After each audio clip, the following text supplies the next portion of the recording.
श्री स्वामी समर्थ. घरातील नैऋत्य कोपरा सुद्धा अतिशय महत्त्वाचा मानला गेलेला आहे.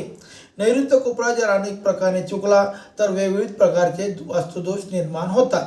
नैऋत्य कोपऱ्याला कुठल्याही प्रकारच्या दगडधोंडा घाण असता कामा नये.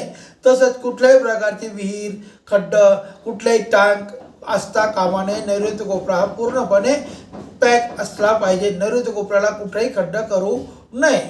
नैऋत्य कोपरा आणि दक्षिण आणि पश्चिम भिंत उंच बांधावी, जेणेकरून वरचे पाणी, नैऋत्य कोपऱ्यातील पाणी ईशान्येला किंवा उत्तरेला आलं पाहिजे, जेणेकरून त्या घरातील अनेक दोष आपोआप निर्माण होणारे नाहीसे होतात. जर पाण्याची टाकी बांधायची असेल तर पाण्याची टाकी ईशान्येला जमिनीमध्ये बांधता येते, ती कधीही नैऋत्येला बांधू नये.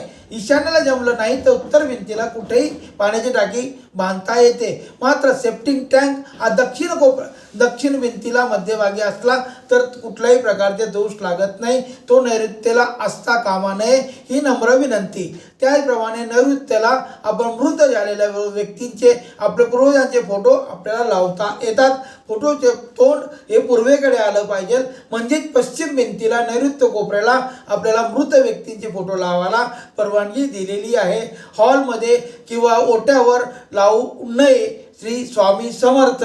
मार्गातून हे जे काही नवीन व्हिडिओ आपल्याला पाहायला मिळतात, हे जे तुम्हाला आवडत असतील तर त्याला आम्हाला समर्थन करा, लाईक करा, शेअर करा ही नम्र विनंती.